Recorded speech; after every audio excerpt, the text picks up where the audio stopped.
It is time for the Drew Yari Show.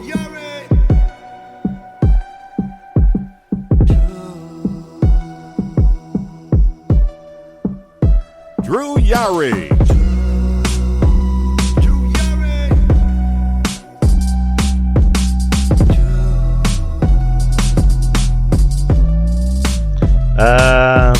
But yeah, peeps, as you can see, I guess we're already starting things off hot. This is an NXT Battleground post show. I am Drew Yari. I am the host of the Drew Yari Experience, along with a few other podcasts, Culture Attack, Revenge of the Savage Nerds, and Garden of Droom, which I did with this nice fella that's on the show with me today, Jeff LIPPMAN. Hey. So, I just went through a table. Nice. I mean, do we call this Garden of Droom? Do we call it the Experience? Do we call it Garden of the Experience? Like, what do you call it? Or Experience Doom? What do you call it, Jeff? I would just call this the NXT Battleground review show, or the Drew Yari Experience. This is no relationship to Garden of Droom, except the two of us are in it. All right. I mean, I don't know. I mean, you're. I'm just trying to spitball here, not spitball media, but just spitball here. So, you're stealing everybody's stuff. You're trying to make Castle work against his will. You're invoking spitball media. You're trying to turn this into a Garden of Doom. Just stick to the plan, man. It's a work night. All right. I'm just trying to impress. I'm trying to impress everybody here because we have a nice little chat. Oh, sorry. Everyone be impressed by Drew. Hey, this is probably the biggest chat we've had, so I'm just trying to. I'm excited, as you can tell. Okay. Call it the Drew. You know what? The Drew Carey Show. The Drew Carey Show. That's right. Nice. I bet you make it the Drew McIntyre Show. Why not? Or call it the Drew Show, where it's just me spouting off like famous Drews. Drew McIntyre, Drew Carey, Drew Bledsoe. Famous Jews like Barry Horowitz and MJF. Famous Drews and famous Jews. So yeah, right. Barry Steinfeld, Harry Shandling, nice. Ron Rickles. But just a quick, I guess, little thing, guys. So me and Jeff used to do a lot of these NXT TakeOver post shows back in the day when they were so-called takeovers. So we decided, why not? Let's just do a Battleground. Maybe we'll do more in the future. Who knows? Depending on how well this goes. And so we're going to talk about NXT Battleground, peeps. So are you ready, Jeff, to talk about Battleground? Question is, are you ready? Are you ready?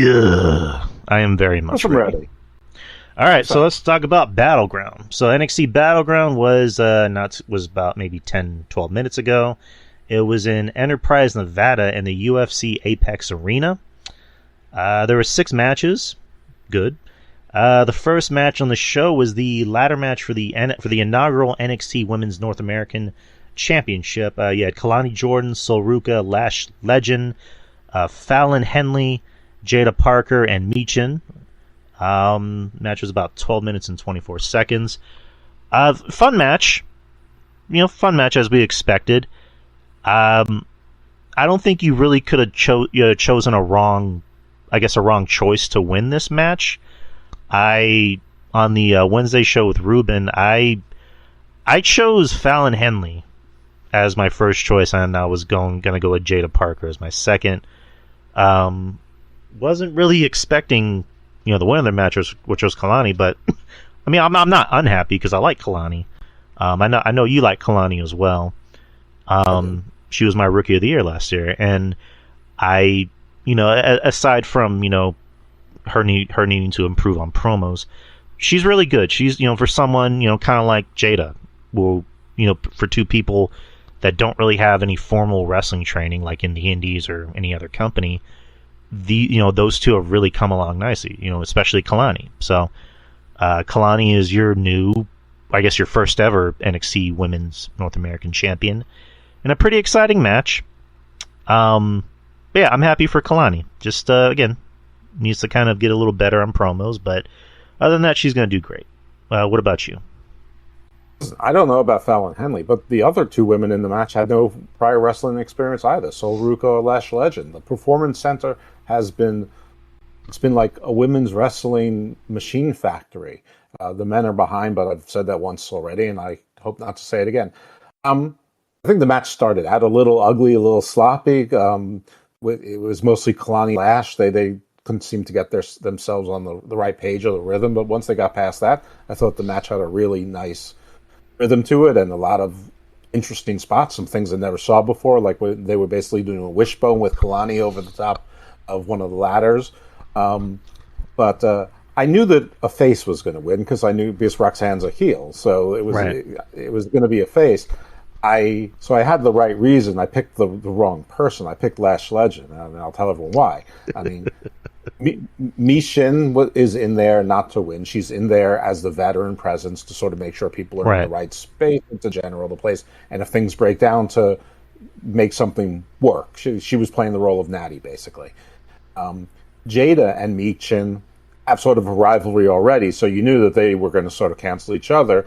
I thought that Fallon and Kalani would sort of do the same thing to each other. I also think that, and still think that Kalani is too young and too green for this, which is why I ruled her out. And I initially thought this whole thing was meant for Sol Ruca, but when she won the match Tuesday night, wrestling law tells you that the person who wins the match on TV definitely doesn't win the match on the PLE. So I thought it was Lash Legends, and her only side story was her love interest with Trick Williams, but they seemed to end that on Tuesday night. But then once commentary spoke about it when she came in, I'm like, oh no, I'm wrong. But then I'm like, NXT commentary doesn't always stick to the script. But Kalani won. She's a face. She's very much a Cody Rhodes baby face. White meat kind of, smiley, happy. But she's good. She's nice. She's sweet. I'm not sure how long she'll hold the title for, but a face one. I think it was probably the wrong face, but I mean that in like the smallest way that you could say the worst choice. I mean, or the wrong choice. It's like a very minor thing. It's fine. It's cool. I'm glad for her. We'll see what she does with it. Sometimes the title is there to build somebody's confidence up more than as a sign of deserving. I do think that Fallon Henley, since she didn't get called up, she should probably be the one to take it off Kalani, sometime in the summer. Right. I think that kind of makes sense, especially with Heat Wave coming up. I wouldn't doubt it's going to be Fallon, or Fallon's going to be the first in line, for that title shot against Kalani. Lash, she really, that spot with the ladder. I mean, did anyone hear anything about Lash? She really ate that ladder. Jeez. She came back in towards the end of the match, so I guess that means that she's okay, and they didn't have medical looking at her. But yeah, that was a tough spot. But I guess she knew how to fall. She spread it out over her 6'2" frame or whatever. I mean, Michin took her. Michin, I keep saying Mia Yim Michin. Right. Let's make a name. But somebody did a stomp on her or like a swanton on her when she was on the ladder as well. It wasn't quite as vicious, but there were a lot of vicious moves in this, and I don't know. It was good. I thought it was a fun match. It wasn't over coordinated, but it wasn't overly complex. That's what I like about NXT. Right. It's like they give you the spots, but the spots generally make sense, and it's not like everybody's to do all their spots every single match. It's just like it's I don't know. I find it like eating good. It's like eating good movie popcorn. Right. It's easy to do and go down. It wasn't as sloppy as I was intending it to be, especially with a lot of I wouldn't say green girls. There was a few green girls, but yeah, it was green girls. Green girls. I'm sorry. Or green wrestlers. You know what I mean. But yeah, it was a surprisingly well coordinated match, and Kalani wasn't my first choice, but I'm happy she won because I love Kalani. I think it's fine. Next is you had the tag team match for the NXT Tag Team Championships, Nathan Frazier and Axiom versus the OC, Luke Gallows and Carl Anderson.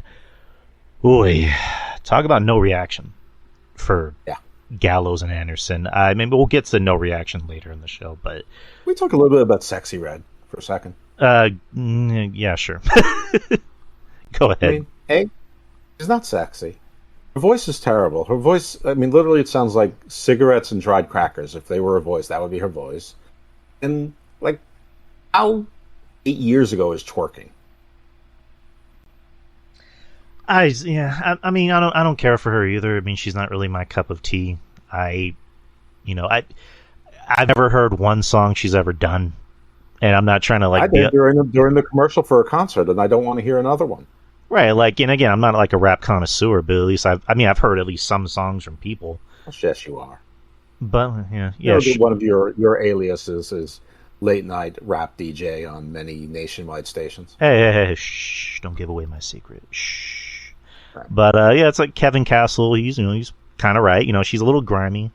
I don't know, just not for my taste. And the whole thing with like Lola Vice, or they're having a twerk off. I'm like, this is kind of cringy.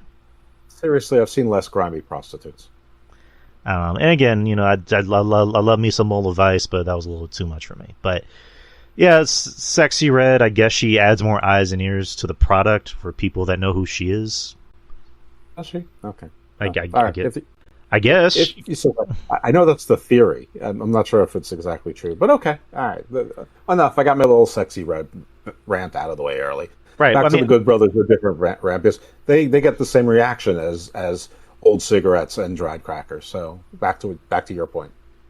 Right. I mean, I made that statement with quotation fingers, but yeah, just the Good Brothers.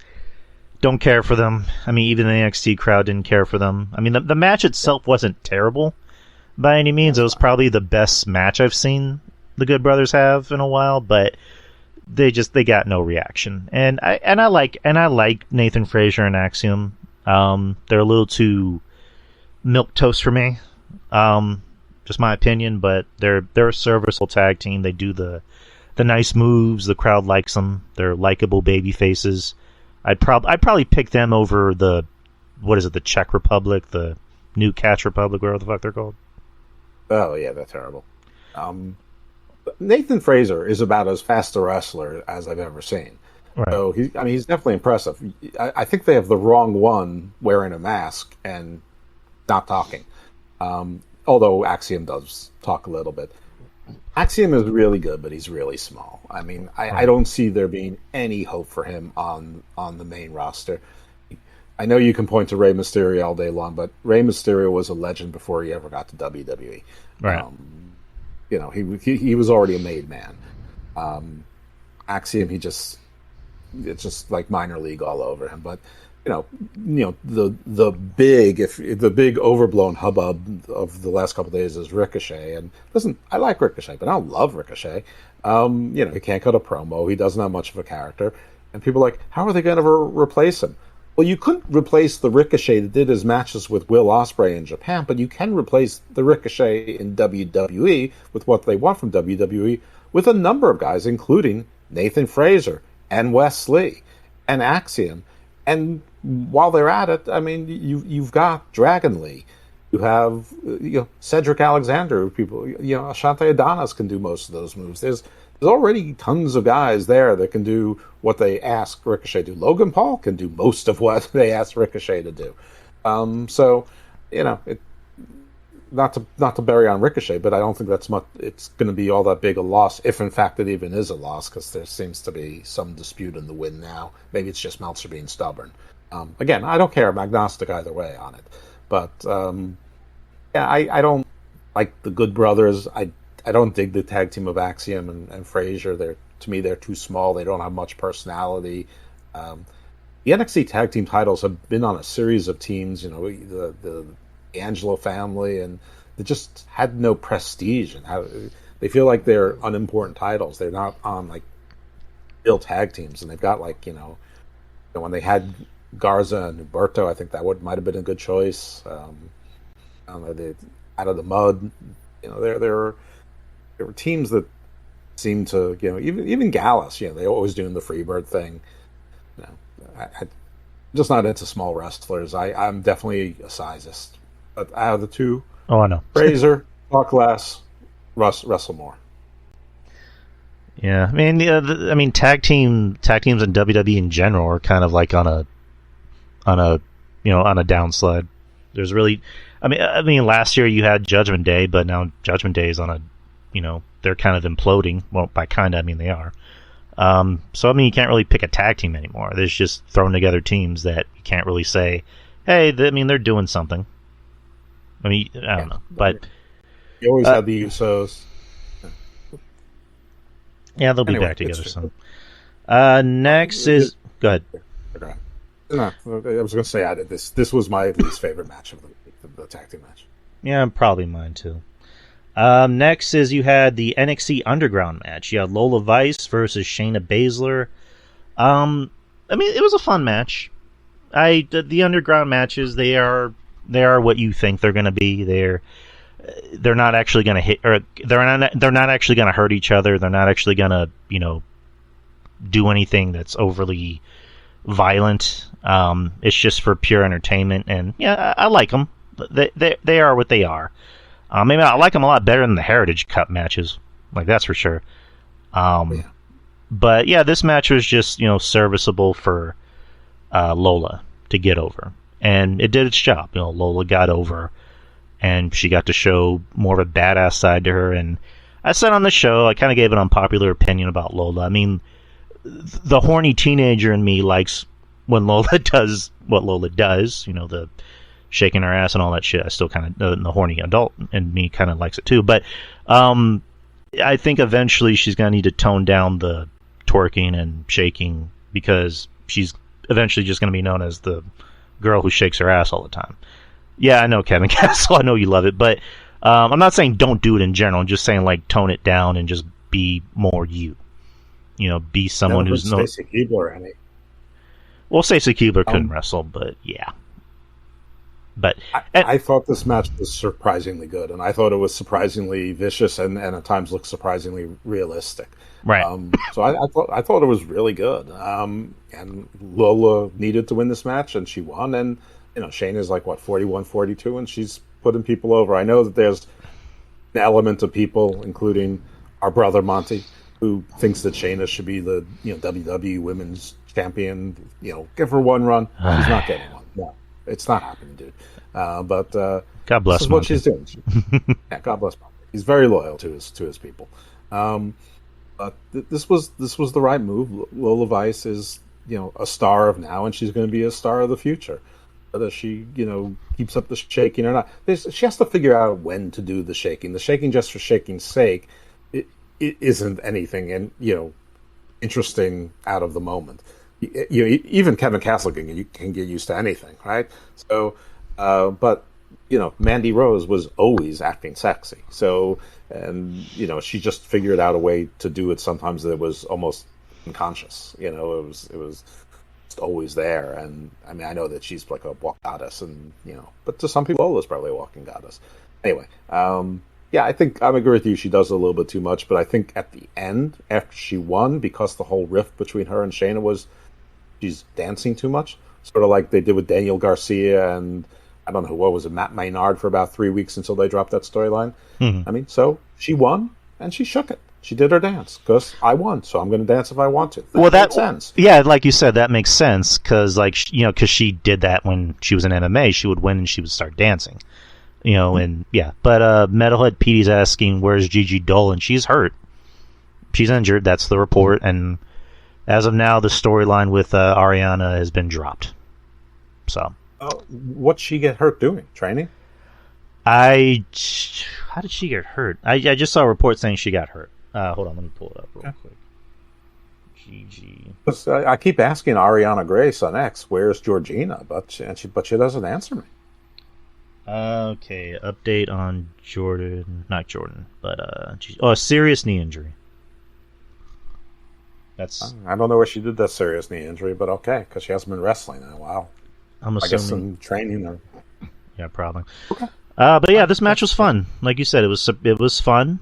I mean, these underground matches are usually fun because you already know what you're getting. So this was fun. Lola Vice winning, of course, by referee stoppage.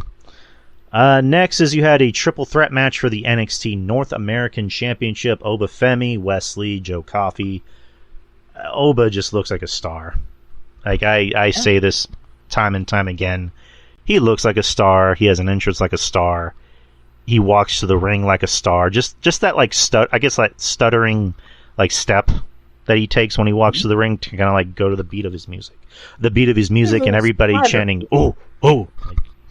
But he's in no rush. He's in no rush to get there, but he's taking his time. But he's taking his time with determination. It's not like he's avoiding the match. Yeah, no, you're right. He, as the kids say, the man is draped in aura, or aura drapes off of him. Whatever it is, he's got it, and he's getting so much better. And despite what I said about the men being way behind on NXT, is true writ large, but he's one of the exceptions. And not everyone in NXT is destined to be a star. Not everyone in NXT is destined to be a star in NXT and make the main roster. If NXT graduates more than 4 or 5 men and 4 or 5 women a year, even that might be too much for the rosters to absorb as more than a bench.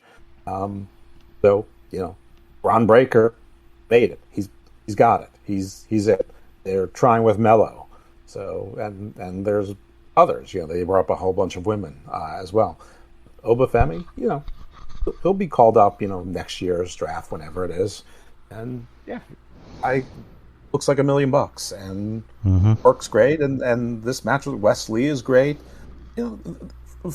As uninteresting as the Galaxy boys are, they're here for a reason. That's because they're coaches. They're the ones who trained with The Rock.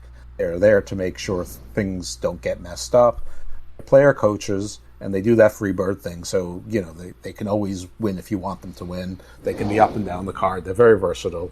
But, you knew that Joe Coffey was there to, either take the pin directly, right. And no worry about it, or take the pin.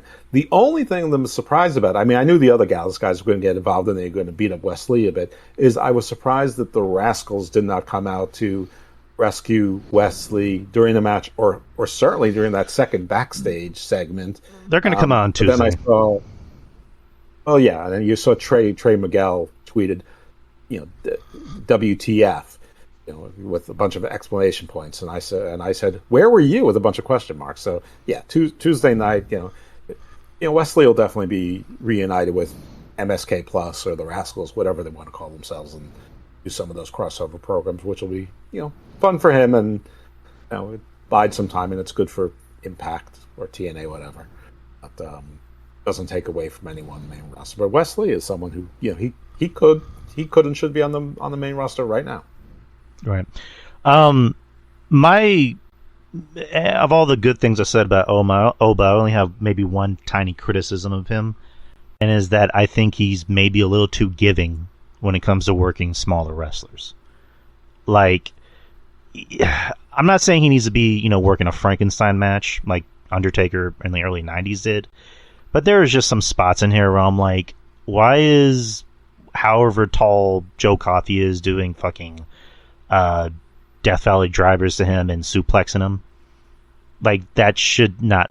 I don't know. I just think he's a little too giving working with smaller wrestlers. Like, I like the triple threat match that he had with who was it?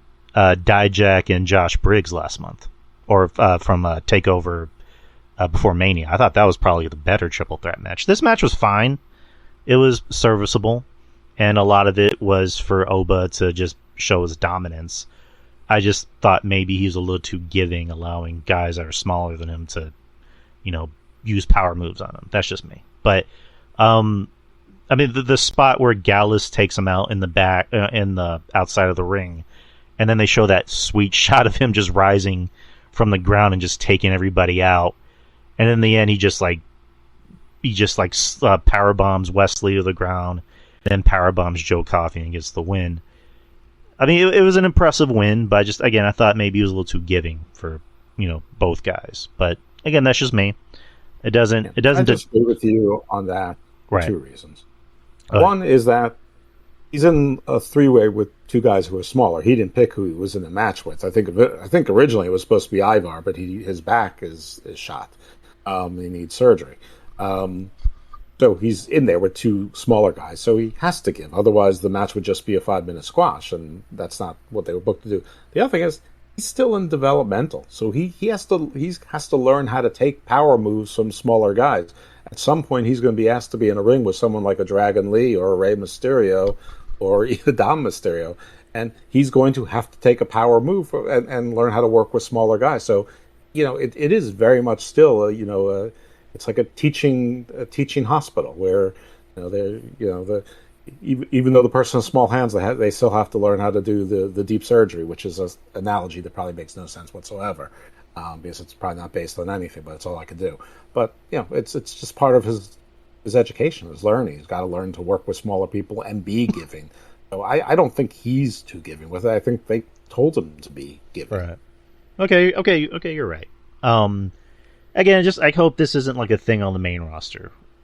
That's just me. But, all right. I mean, again, I'm not cutting his head off or anything. It's not deterring how I feel about him. It's just, kind of how I feel a little bit. But again, challenging him to an I Quit match. Is that what I'm hearing? Yeah, sure. Why not? I'm gonna fight that motherfucker. No, I'm not getting anywhere near that dude. Me versus Oba Femi. Yeah, why not? Great. I would pay to see that. Coming for you, Oba. No, I'm kidding. Oba. That's the real Forbidden Door. I'm kidding, Oba. I was just trying to sound like a big shot. Go after Jeff. Jeff was talking mad shit about you. No, I think you're great, and me and my Latina, we love the dance and the shaking of the booty. Boy. But yeah, Oba won. He's a star, and the question is who's going to stop him. So we'll see. Next you had the NXT Women's Championship.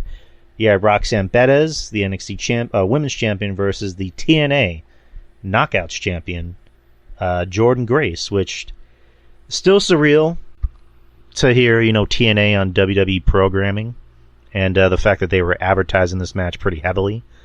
Doing a much better job working with TNA than the other company over there, but. Let's not call it that just yet. I mean, it's been all of 3 weeks, so I know everyone wants to race to a conclusion, but it's just started. So I mean, so far they're doing a much better job, but again, my opinion. But this is a pretty physical match from the get go. Was Jordan Grace bleeding from her mouth or from her ear? I couldn't tell. I think her earring got ripped out. So I'm not exactly sure what was going on with that, but I thought first of all, there was a lot of people from TNA there. There were, Gail Kim was there, and they had some of the TNA talent was in and about the place, in addition to some UFC people. Now, they showed the UFC people on the camera and highlighted them, not so much the TNA people, but it was sort of nice to see. Not that that's unusual. It's getting more and more usual for that to happen. But I thought this was a really good match. I just think that the end was weird. I mean, first of all, they give us Ash by Elegance. Dana Brooke, even commentary, sort of botched that by saying, it's Dana Ash by Elegance, TNA knockout. The Tatum Paxley with the gold thing and picking the TNA title was not only predictable, but predicted by me on Hammerlock Hangover. So you can listen to it to see if that's what. Now, I thought the end wasn't exactly the way it was supposed to be, or if it was, I don't know. I think that the action outside with hitting Tatum Paxley with the belt and then hitting Ash by Elegance with the belt, she was supposed to walk into some sort of move, but instead I think that Jordan Grace sort of forgot that and proceeded to put on her finisher. And when I saw it in real time, it looked like it took basically a variation of like a suplex power slam landed on her back was Roxanne Perez.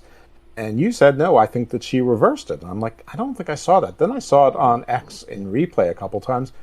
Both things happened. Like, she held Jordan's head like she was delivering a cutter or a net breaker, but she also took it straight on her back like she was getting a power suplex. And so it looked like she popped up and no-sold it, which is one of the things that you and I have both said that we don't like. It happens too much in AEW. And then she put on her finisher and won. So I think that something went wrong. I think that either Jordan messed something up or Roxanne was supposed to deliver like some sort of kick to her knee or something when she was first coming into the ropes and then putting her in the finisher. I think it got messed up and it ended a little bit abruptly, like really quickly. All right. But, I mean, I don't think I know people did think it, but a small minority of people thought that a TNA champion was winning an NXT championship on NXT programming. No. I was surprised by people saying that Jordan should have won, which I'm like, you're really going to have somebody from another company come in and win? I mean, I know on Wednesday, me and Ruben were kind of like spitballing it and talking and thinking like, maybe what if? But in the end, they're going to go with their girl Roxanne, because I also remembered Julia's coming in. And, I mean, is she... broke her wrist. What was that? She's not... Julia broke her wrist. She's not going to be there anytime soon. Okay, so I thought the injury wasn't that serious. But, yeah. Surgery. Well, no, she's going to come in... I mean, I don't know how soon she's going to come in, but I think they want to keep that on Roxanne until Julia comes in. But, I mean, this match was good until the ending. Dana Ash by Elegance, whatever the hell you want to call her, that wasn't needed. That went over like a wet fart. Yeah, of all the people that TNA could have sent over, they sent over the exact worst.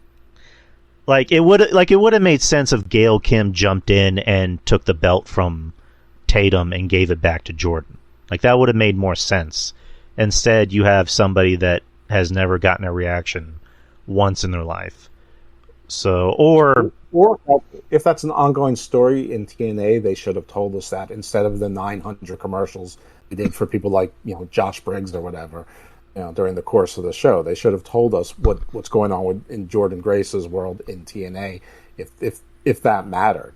Because I mean, I guess they figured since Dana Brooke was in NXT and WWE that people would care, but the whole reason she was back in NXT is because nobody cared about her in the main roster, and nobody cared about her at NXT. And she's not good, and she's done so much work to her face. Without someone telling me it's Dana Brooke, I'm not going to be sure it's Dana Brooke. Yeah, you're definitely right. Like, the Tatum spot, I mean, if anything, you could have just had her take the title, and then Jordan does the bit where she just runs around the ring and clotheslines her. And then she gets back in the ring, and Roxanne does pop rocks. Like, you could have just done that. Or they could have had 4 or 5 women from the TNA women's roster come out and do it, and it was a kerfuffle, and some of them were good guys and some of the bad guys. You can figure out by the way they act. And Jordan Grace, gets hit by one of them and knocks a couple out with the belt, and then she, runs into a subway drop kick from Roxanne. And anyway, it doesn't matter. We don't need to fantasy book a match that ended, but. And this was the point I was making all week long, was people like, they're going to do so much, and they're going to build so much TNA, NXT crossover, and it's going to be an invasion. I'm like, guys, I think that you are really overestimating what's going to happen. They have to be very careful and very judicious, and the first step is right in it's NXT, they're developmental. So when those NXT people have to lose to TNA people, which is usually going to be on TNA television, you don't go crazy, because it's the developmental person losing to their superstar, and you just have. There's a lot of politics involved. Everyone needs to look like they're coming out winning. And you also have to focus on stories with people whose contracts aren't coming up that you think are going to be poached. Now, I think that's less of a risk with TNA, because I don't think there's that many people that WWE would want to poach. But it's also a problem for TNA because they don't have a lot of people on long-term contracts. Right. So, but yeah, that was the match. It was 13 minutes and 57 seconds. Let's move on to the main event, which was the NXT title singles match. You had Trick Williams, the champion, versus All Ego Ethan Page, who made his debut in NXT 2 weeks ago, got signed this week, and is in the main event of the pay-per-view. So, yep. This match was a little dry in the beginning. People love Trick. They chant his theme. They love anything he does. They were booing Ethan because Ethan was attacking Trick. So, I mean, he got somewhat of a reaction, but there was I don't know if it was just me, but it seemed like there was kind of a lull in the middle of the match until like maybe towards the end with the table spot. And then fast forward to the end of the match where Page, was getting mad at the ref because he didn't count 3, and then he turns around and Trick goes for his running knee. 1, 2, 3. Celebrates in the ring with Sexy Red, which at that point I was kind of thinking, like, is somebody going to come out? Is maybe Moose going to come out and they can do like a champions versus champion match at the next pay-per-view. I don't know. I was just thinking, like, is somebody going to come out? But nothing really happened. You know, the credits happened. Ethan Page was laying in the middle of the, or laying in the corner, you know, sulking. And yeah, that was the main event. The main event was, it was a match. It was a good match, not great, but good. I'll just say that. No disrespect to Ethan Page, but Ethan Page he's the very definition of mid. His moveset and the way he talks reminds me of Barry Horowitz. His build reminds me of what The Miz will look like at 55, except The Miz is 45 and Ethan Page is 35. So, you know, Ethan Page, he's got a good voice. He can talk okay. You know, he talks good game. But he's a jobber. I mean, he's a job guy. People talking, he's a star. How did AEW fumble this guy? Come on, they didn't fumble this guy. He's mid. And he showed the world he's mid. He's a functional wrestler. The end. That, you know, and he functioned. It's fine. And you know, I think it's good for Trick to work with somebody who didn't come out of the PC. So I think that's good for him. That might be good to work with some people in TNA. I cannot see Moose versus Trick. I don't think Moose is, you know, is he the TNA champion right now? I believe so.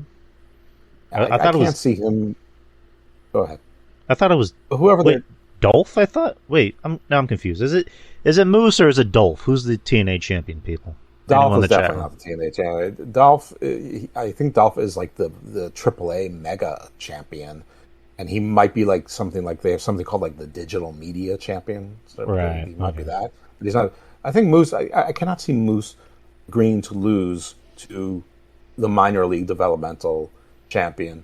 And they're certainly not going to have Trick lose to him even if his title's not on the line.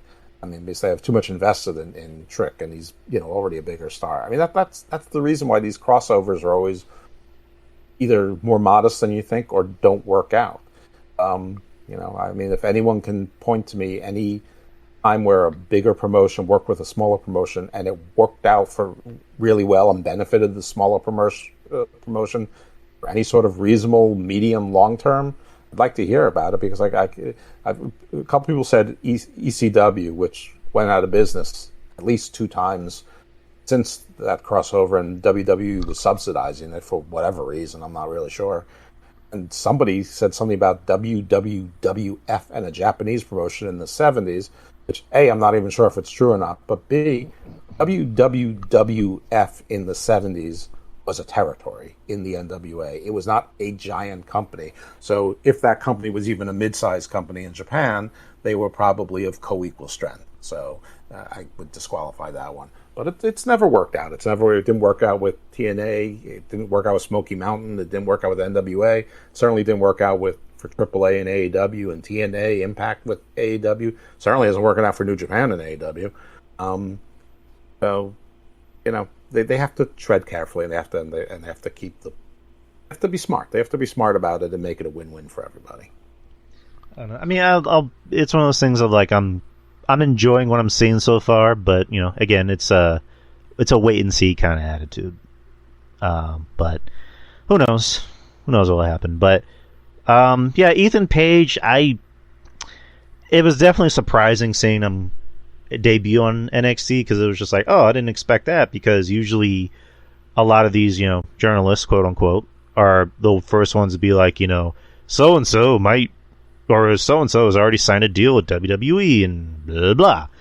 In this case, nobody, not the Meltzers or the Alvarez's, you know, the Sean Ross's Sapsises, you know, had any inkling that Jordan Grace was going to appear on WWE television again. Even Roxanne didn't know. Like, the story is that they told Roxanne, hey, somebody's going to come out, just act natural. And she legit looked surprised when Jordan Grace came out. Same thing with Ethan Page. Like, nobody predicted Ethan Page was going to sign with WWE. So I would say that was shocking, because we didn't know that was going to happen. But then you realize, oh, it's Ethan Page. Like, again, no disrespect to him. Like, the guy can work. He can talk, but he's a guy that's serviceable in the ring. He's there to put Trick over.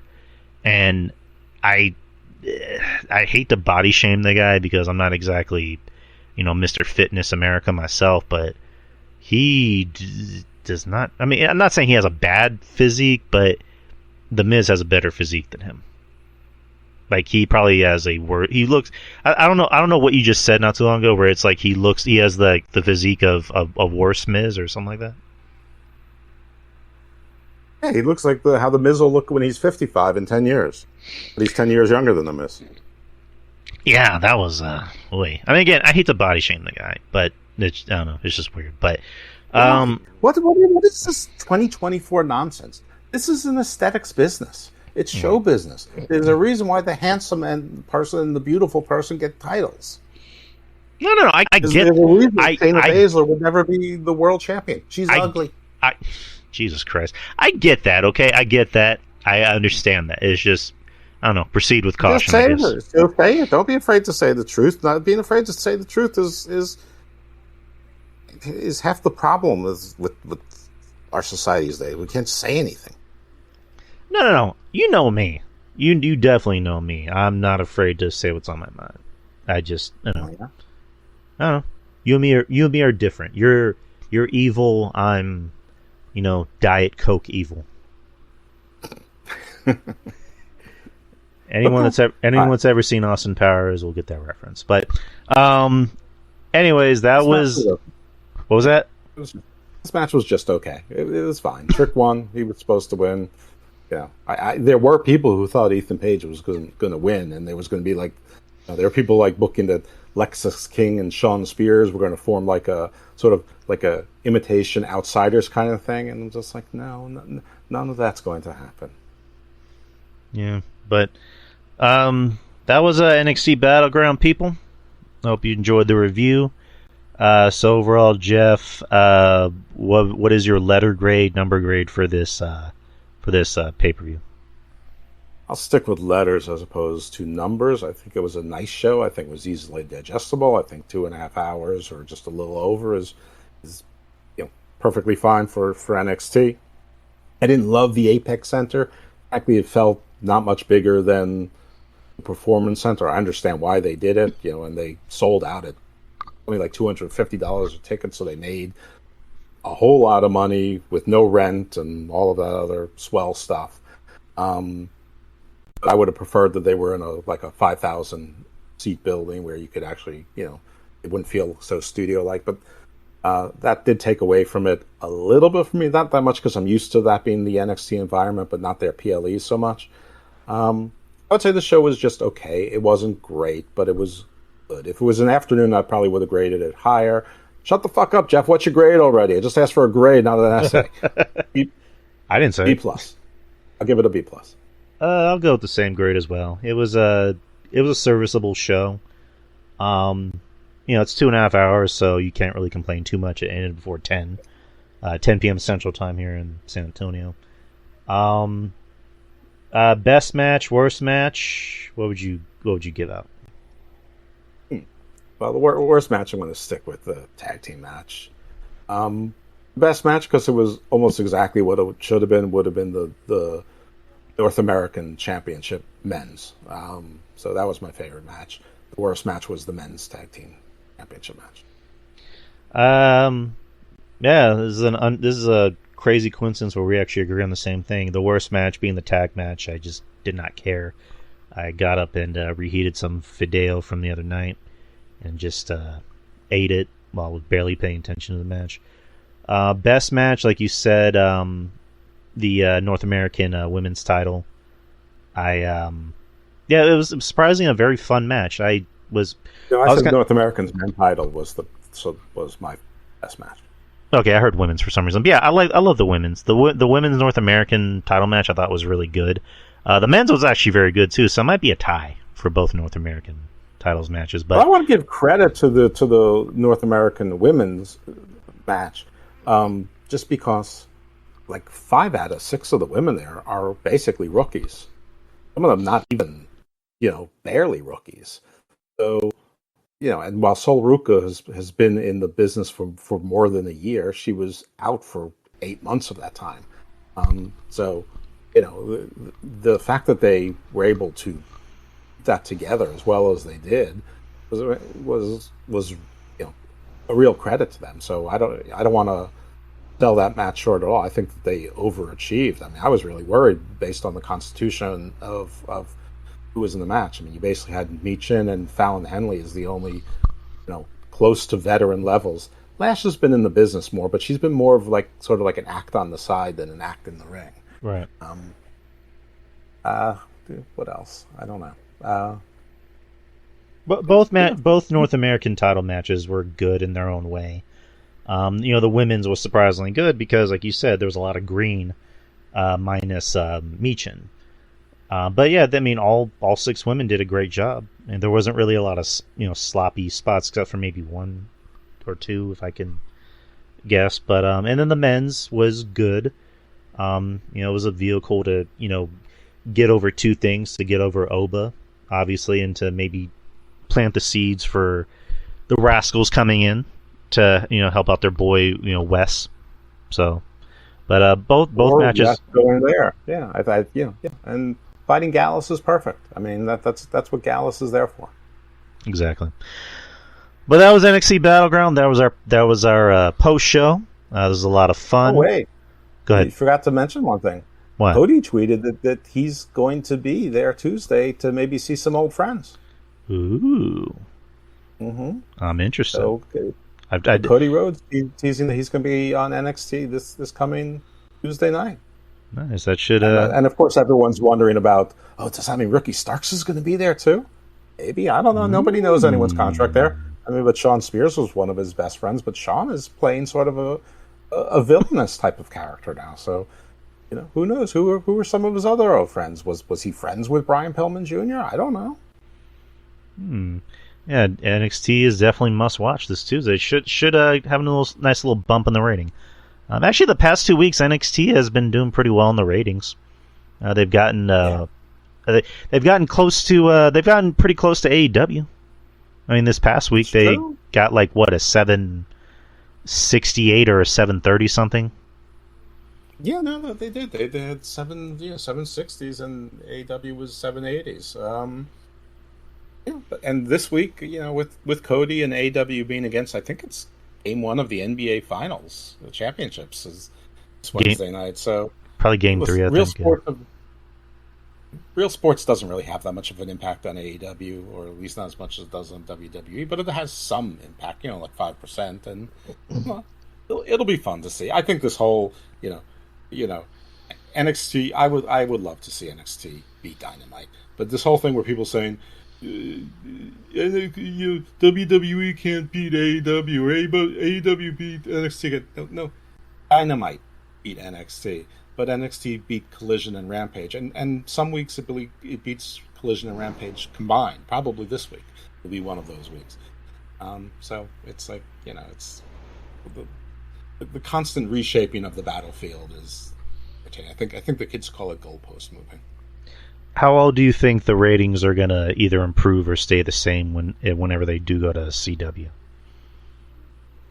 don't know. That's a really good question. I don't know. It's in everybody's house. That everyone that has a TV has CW. Practically everyone.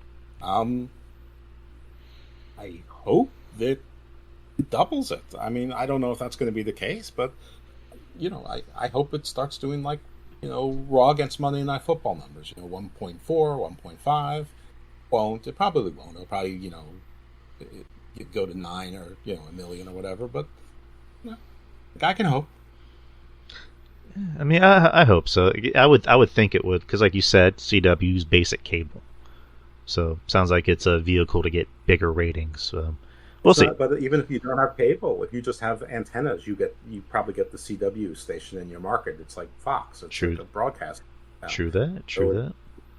It's everywhere. So, that's why I'm very hopeful. I mean, CW has to market it, but WWE has to market it also, because I don't know who watches the CW. I don't know what the hell's on the CW. There were years where, if you watch EC Comics live TV shows, you watch the CW. And some of those shows like Supernatural and the Vampire Diaries and stuff like that was all on the CW, but those shows are all done, I think. So yeah, I don't know who watches the CW and for what. So I have no clue what's on there anymore because they got rid of all their scripted TV programs, and to my knowledge, they want to become more of a sports-based program or a channel. I mean, so I don't know. I have no idea what's on there anymore. Like kind of like you. Like it was if it wasn't Supernatural, it was Vampire Diaries, it was The Flash, it was Arrow, it was insert other DC comic show here. Now it's just like I have zero idea what they're playing, but we'll see. We'll see what goes on in the fall in October. But all right, peeps, we're done. Go ahead. Yeah, we can. No, I was gonna go ahead, finish, man. I insist. I was going to say that CW is going to have to market and let you know that it's on and when it's going to be on. But WWE is going to have to take some of its own airtime on the platforms it's on, and and damn be what the networks they're on think about it now. They're going to have to let you know where NXT can be found. And I don't think Netflix or Comcast USA will be upset with it. First of all, I mean, Comcast Universal is keeping SmackDown, and so people from NXT go to SmackDown, so I think they want that continuity. And Peacock has the PLE, so they want those views as well for those 4 or 5 NXT PLEs, those live events that they covered as well. So I think it's going to be cooperative, but that was my only point. Oh, they're going to market the shit out of it. I can already guarantee it. I mean, they did it whenever Raw moved back to USA back in 2005. So yeah, I think they're going to market it pretty well, in my opinion. But all right, peeps, that was the show. That was our NXT Battleground post show. It was a lot of fun. I like doing these. It's always fun doing a show with Mr. Lippman over here. And who knows? Maybe we might do another one in the future. Who knows? But I want to thank Mr. Lippman over here for doing this post show with me. It means a lot. Thank you, sir. Welcome. And Jeff, tell the people where they can find you, where you're at. Tell them. If you want to, you can find me on X at 2 places: Evil Dose at Garden of Doom or at Icarus Fell MD. Evil Dose is a little bit more active on the wrestling side. That's what you're interested in. As far as podcasts, my wrestling podcast with Steve Payne and sometimes Ron Jackson is Murloc Hangover. You can find it on this very Wrestling Soup network. Garden of Doom is my non-wrestling podcast. It's sort of esoteric, cryptids, UFOs, things that go bump in the night, a little bit of pop culture, some scholarly stuff as well. I did an interview today with Mark Booth, who wrote the New York Times best-selling The Secret History of the World, and he's working on the secret universe of the world. And I was only able to get to him because of a prior guest, Professor Robert Temple, who he cited twice in the book, and since he's been on the show and we're friendly, he introduced us. So, and he actually asked at the end if he can come back when he finishes his other book. I'm like, of course you can come back. So, he basically talked about about Rosicrucians, Templars, Masons, Hermeticists, and Gnostics, Cathars. If any of those things ring a bell to you, it's all related to what we talked about today. But that's sort of Garden Doom. Garden Views is sort of its earthbound neighbor that deals more with legal, tech, and science, and real politics types of issues. But a lot of legal, a lot of what's the law of the space going to be, what's the law of space now, things like that. I also do a UFL show. There's only going to be 2 more episodes because the playoffs were this week, and the championship game is next week. But I do that with my oldest son, who's 23. It's called the LIPPMAN on the UFL, and that's nice. On the Sports Cats network. That's both YouTube, Facebook, Twitch, Twitter, podcasts, you name it.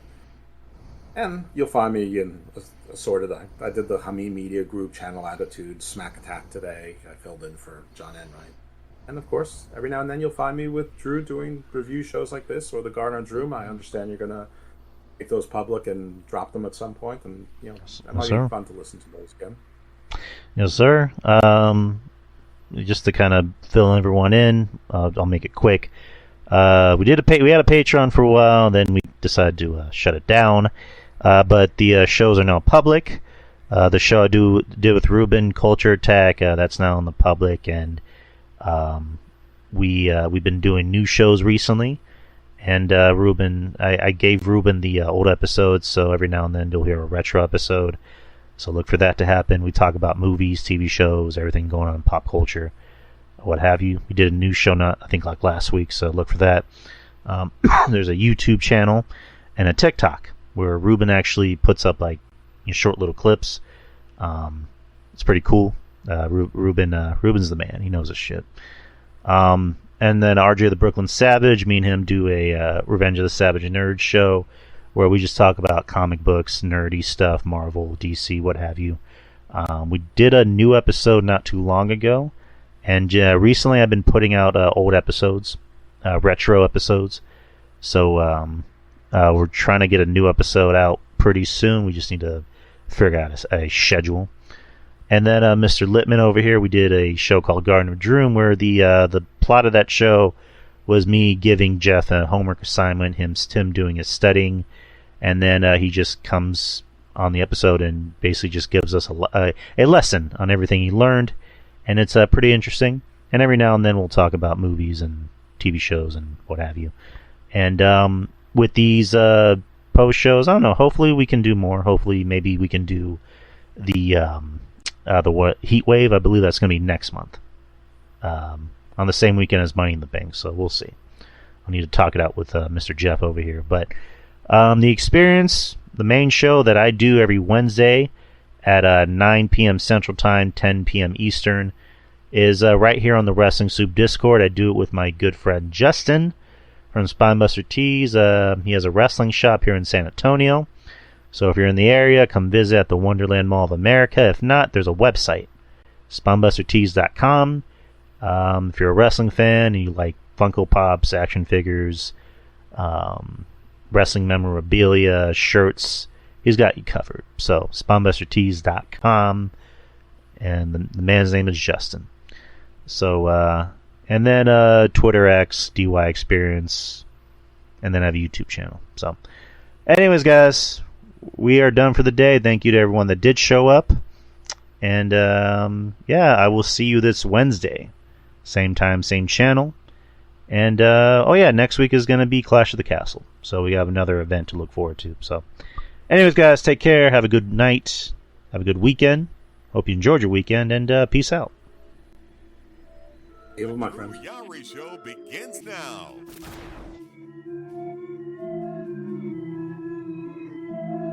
The Drew Yari Show. It's Drew Yari. It's Drew Yari. The Drew Yari Show. It's Drew Yari. It's Drew Yari. The Drew Yari Show. It's Drew Yari. The Drew Yari Show. It's Drew Yari. The Drew Yari Show. It's Drew Yari.